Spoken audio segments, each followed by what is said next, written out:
Why Cold War is suddenly back at the center is not really over. Because the decision behind it is still shaping the present. By the end, you will see why Cold War is suddenly back at the center still changes how people think, decide, and react today. Most viewers remember the event, but the real story is the structure it left behind. From the halls of Congress to the border at the DHS, the tension is reaching a breaking point.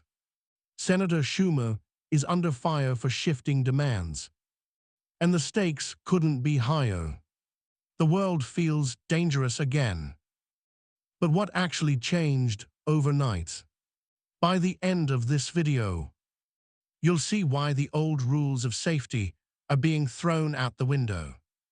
Most people think this is just a repeat of the 20th century. They are wrong. The lazy explanation is that two superpowers are simply angry again. The truth is far more calculated. The real engine driving this conflict isn't just ideology. It's control over the very systems that keep us alive. Think about the recent headlines involving Kennedy and the Situation Room. They aren't just nostalgic callbacks. They are warnings of a system under extreme pressure. When Senator Schumer changes his mind on DHS demands, it's not just politics as usual. It's a signal that the internal security of the nation is being reevaluated for a state of perpetual threat. We used to think of the border as a line. Now, it's a theater of war. This shift from social stability to a survival mindset happened while we weren't looking. Let's look at the hidden incentive. Who benefits when the world enters a new Cold War? In the old days, it was the arms manufacturers. Today, it's those who control the flow of data. If you can make a population feel that danger is everywhere, you can justify anything. This is why the Department of Homeland Security is at the center of the debate right now. Opening or closing the DHS isn't just a policy choice. It's a statement of how much freedom we're willing to trade for safety. But wait, there's a reversal here that most people miss. In the first Cold War, the threat was external. You could see the missiles. In Cold War II, zero. The threat is inside the house. It's in your phone. It's in the news you trust. The conflict has moved from geography to psychology. Senator Schumer's shifting demands reflect a leadership that is reacting to a story, not just a physical reality. Are we reacting to a real threat, or to the narrative wrapped around it? The Situation Room of the 1960s was about direct confrontation. Today, it's about managing perception. The consequence for you: a permanent state of low-level anxiety. When safety becomes the only priority, society begins to freeze, just like a Cold War. But here is where the story takes a turn. There is one hidden force driving this that no one talks about. It's the economy of fear, a billion-dollar industry that thrives on the Cold War label. If the Cold War is back, then the old budgets are back too. Schumer knows this. Kennedy knew this. The players change, but the incentive stays the same. This isn't just about protecting you. It's about who gets to hold the keys to the fortress. Now, let's talk about the takeaway. What should you update in your mind today? Stop waiting for a formal declaration of war. We are already in it. The front line is no longer a border in Europe. It's the trust you have in your neighbor. The Cold War is back because it's a convenient way to organize a chaotic world. But the cost of that organization is your peace of mind. But the real story is not the event itself. It is the long shadow that decision left behind. They are about defining who is us and who is them in a world where those lines are blurring. If we can't agree on who the enemy is, we start looking for one in the mirror. That is the ultimate victory of a Cold War. It wins without a single shot being fired. It wins by making us forget what it felt like to not be afraid.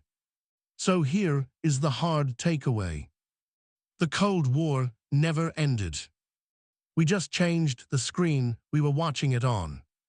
The urgency you feel now, that's not a glitch. It's the feature. But one question remains unresolved. If this war is fought in our minds, let, who is actually winning the battle for yours? Next time you see a headline about Schumer, the Situation Room, or the DHS, look past the drama. Look for the engine. Look for the fear. And ask yourself who is paying the bill. Because in a Cold War, the temperature only drops. It never warms up on its own. The world is changing. The question is, are you ready to live in the frost? Stay sharp. The next update from the Situation Room might be about you. We are watching the rebirth of a monster we thought we buried. Every budget debate and every border wall is a stitch in that monster's skin. The Cold War is back because we stopped being able to imagine peace. And that is the most dangerous consequence of all. The history books aren't being written anymore.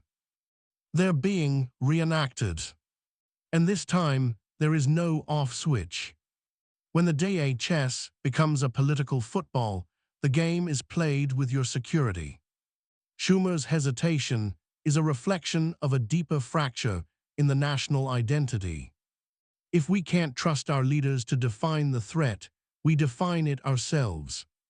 And that internal chaos is exactly what a Cold War adversary wants. By weaponizing our own social stability, the war becomes invisible and everywhere. This is the Situation Room of the 21st century. It's no longer a room. It's the entire world. The human stake here is simple: your right to feel safe in your own home. But in a Cold War, safety is a luxury that few can afford. As the rhetoric heats up, the reality cools down. This is the paradox. So keep watching the news, but listen for the echoes of 1962. Listen for the names like Kennedy. Listen for the demands of the DHS. They are telltale signs that the cycle has started again. And this time, the cycle is faster, more efficient, and harder to break. We used to fear the bomb. Now we fear the narrative. Because a narrative can destroy a country without ever needing to drop a single bomb. This is why the Cold War is back. Because it's the most effective weapon ever invented. It's a weapon of the mind, and it's currently being aimed at you. Don't let the headlines distract you from the true cost of this conflict. The cost is our collective future being traded for a temporary sense of control. The Cold War is back, and the temperature is still falling. When Schumer speaks, he isn't just speaking to the Senate. He's speaking to history. He's trying to navigate a world where the old alliances are melting away. But in trying to save the system, they might be accelerating its change. This is the reality of our current moment. A world in transition, wearing the mask of the past. It's specific, it's tense.